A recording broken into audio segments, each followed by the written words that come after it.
एक कदम उजाले की ओर में आज की कहानी है अधिक बोलने का दुष्परिणाम। एक राजा बहुत अधिक बोलता था। उसका मंत्री विद्वान और हित चिंतक था, इसलिए सोचता रहता था कि राजा को कैसे इस दोष से मुक्त करूं और वह ज्ञान दूं जो कि मनुष्य के हृदय में बहुत गहराई से उतरकर उसके स्वभाव का अंग बन जाता है।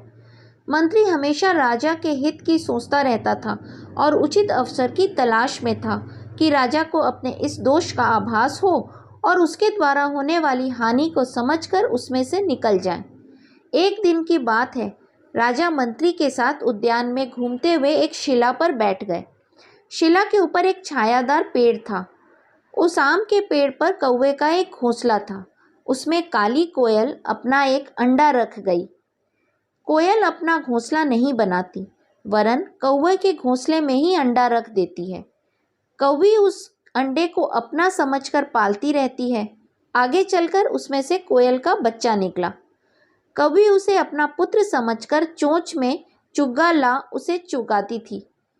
कोयल के बच्चे ने असमय, जबकि वह पर भी नहीं निकले, कोयल की आवाज़ की।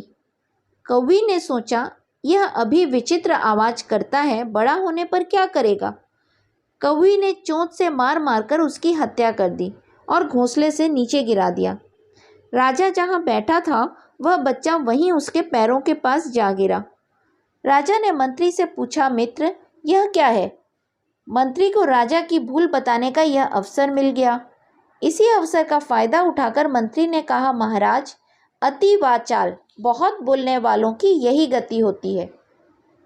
पूछने पर मंत्री ने पूरी बात राजा को समझा कर बताई कि कैसे यह बच्चा असमय आवाज़ करने लगा और नीचे गिरा और मृत्यु को प्राप्त हुआ। यदि यह चुप रहता तो यथा समय घोंसले से उड़ सकता था। इतना कहकर मंत्री ने राजा को मौका देकर उसकी वाचालता के दोष को दूर करने के लिए यह प्रत्यक्ष उदाहरण बताकर नीति बताई। चाहे मनुष्य हो चाहे पशु पक्षी, असमय अधिक बोलने से इसी तरह दुख भोगते हैं। उसने वाणी के अन्य दोष और उसके दुष्परिणाम राजा को बताए। दुर्भाषित वाणी हलाहल विष के समान ऐसा ही नाश करती है जैसा तेज किया हुआ शस्त्र भी नहीं कर सकता। इसलिए बुद्धिमान व्यक्ति को चाहिए कि वाणी की समय असमय रक्षा करें। अपने समकक्ष व्यक्तियों से कभी अधिक बातचीत न करें। जो बुद्धिमान समय पर विचारपूर्वक थोड़ा बोलता है वह सबको अपने वश में कर लेता है। बुद्धिमान और प्रज्ञावान मंत्री की बात सुनकर राजा अति वाचालता के दोष को दूर कर मितभाषी हो गया और सुखपूर्वक राज्य करने लगा।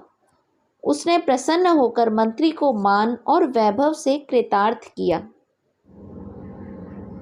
इस कहानी का संदेश मेरे दृष्टिकोण से, लोग हमारी बातों को तभी महत्व देते हैं जब हमारी वाणी संयमित होती है।